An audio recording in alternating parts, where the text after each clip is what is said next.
Mikel, lovely to Hello. see you, as always. I wanted to kind of take a trip down memory lane today because it's quite an important month. It's six years this month that you were appointed Arsenal manager. And I guess I just wanted to go through those memories with you. What was that first phone call like with the club when you knew this was a reality?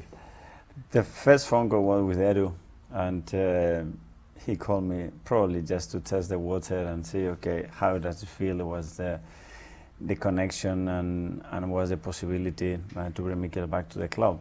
And straight away, I think we talked for an hour and 15 minutes about a lot of topics, not much about tactics or the team, but more about what was happening at the club and the idea and the will that we both have to bring the club back to the highest level. And from there, everything happened very, very quickly in the next few days, and suddenly I was here. Suddenly you were here. I mean, a lot of people remember those moments. You know, I still remember I was, sat in that car when I got my driver's license or something like that. But where were you where you got that phone call that this is it, it's done, come in, sign the papers?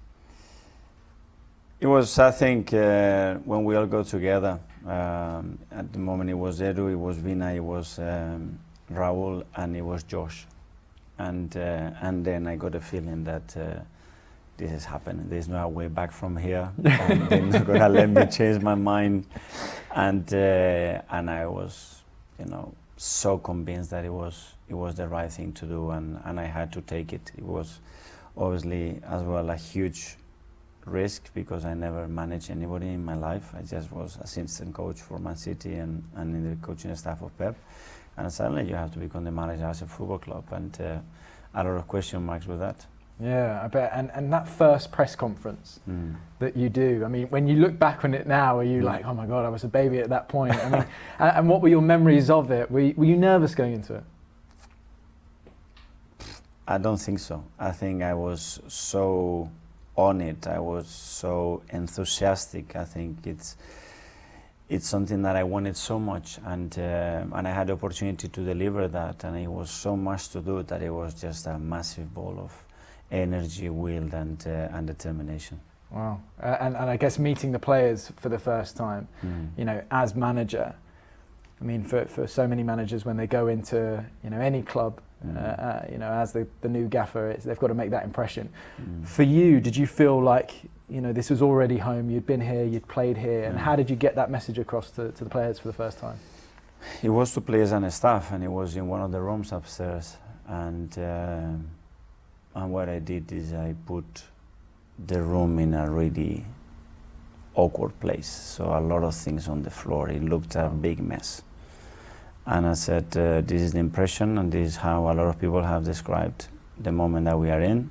So if you want me to come and help you to get this to the standards and the level and the enjoyment that deserves to be part of this football club, get everything together and let's start working.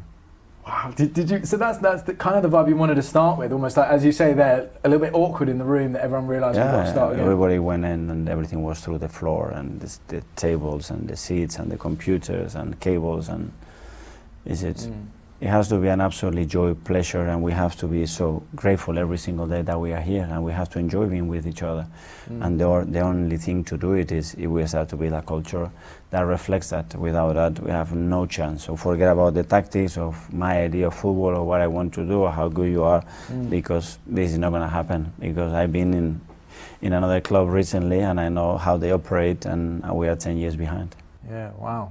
And how important was it for you, obviously winning that FA Cup in that 6-month period? Because, you could see, even I remember there was that video of you walking into the dressing room with the cup, banging it, making the noise. It felt like that was a real bonding moment between not just you and the club again, but you and the players in that moment. But it was an incredible experience. Obviously, I took over my first job, and 3 months later, you're hit by COVID, and the world collapsed. You cannot talk to players, you cannot train them.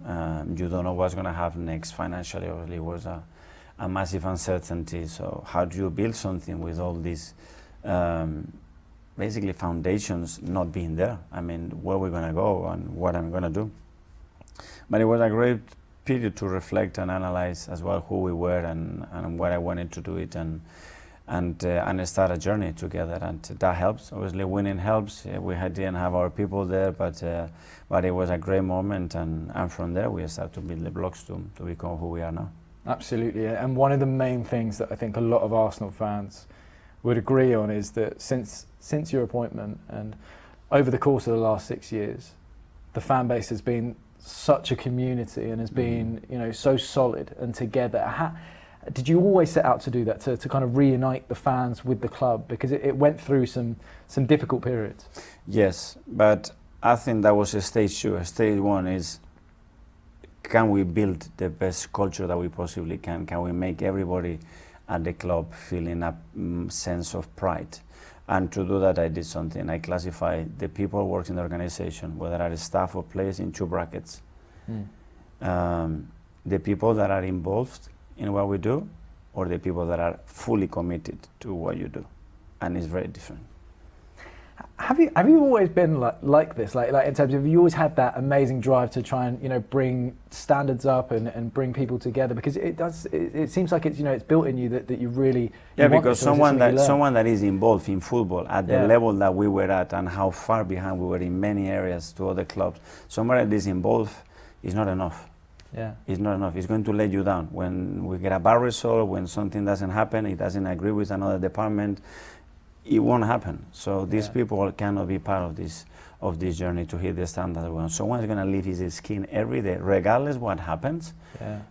We have a much bigger chance. Yeah, and your eye to detail is always something to be admired. I think from looking at like so many managers within world football, specifically around the stadium. I know it means so much to you. You want that extra man from the fans. What subtle differences can you see that you've been able to do as a club that have made that extra difference, whether or not it be the song or the tunnel, for instance? I think these are things that we can add on. I think what makes somebody feel the way that they feel when they go to a stadium is to see the behavior, the attitude of the people, the owner, how he comes, I think the sporting director, the CEO, and then the staff, and then the players and the managers. And when we act this, you see that hungriness, that willingness to go, to compete, to live the game with that intensity, that's contagious, and we have to transmit that to the crowd. And then we say, okay, can we improve the sound? Can we improve the way they act to the stadium? Can we improve the service? Can we improve the experience? Can we improve? Obviously we need, in my opinion, an anthem, something that unites. Music is, I think, the best way to connect people, because it immediately changes your emotional state. So all those things, and a lot of things that we can still get better to create the best atmosphere in the world for our players to perform. Yeah, I touch on the tunnel because it's a notable thing this season. How much of a difference do you feel that makes? I mean, because obviously you used to have the tunnel would come out and the players wouldn't have that connection, slapping their hands as they come off. Is that something you really wanted?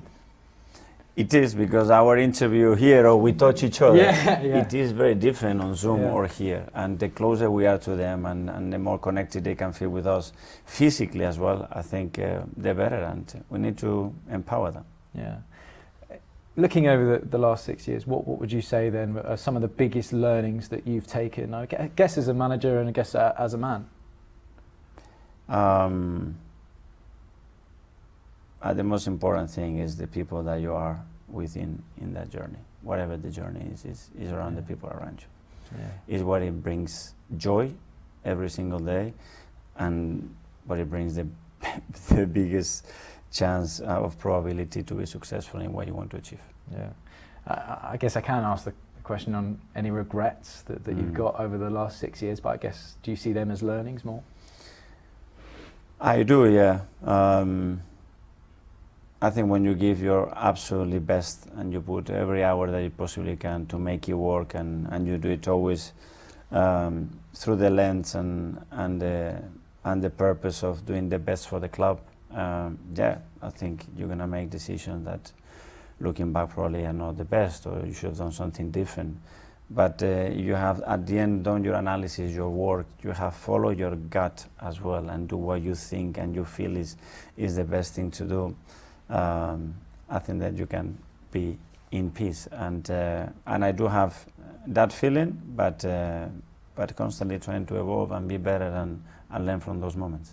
Yeah, and just quickly, the Premier League obviously has evolved quite a lot since you first came in. I mean, what characteristics have you seen in the Premier League this season that have been different from others? I think the margins that every manager, every team is looking at to gain an advantage is gone to the millimeter almost. So everything is really important, you know. And before I said, no, we have to be very specific, 3 very simple messages and this, and it's great, the theory. The thing is to win and to increase the probability of winning a football match in the league, you have to dominate so many aspects of the game. And without that, you can drop points against any team. Yeah. And finally, what's the differences that you see? What's the difference, that you see in your team this year? Because it does seem like there is a new level that they've broken into. I mean, every season is different. I see difference because we have different personnel, first of all. At the end, the way you play is related to the players that you have, and that's their personalities, their character, their skill set, how they connect with each other. And we have different players. We have evolved certainly the squad and the options that we have. And we can see that, and then the fact that you mature, again, from the learnings and what happened last season and the season before. But I think what this team has done has been very, very consistent throughout the last 3 or 4 years. Fantastic. Mikel, thank you so much. Thank you so much. Happy 6th anniversary. Thank you so much.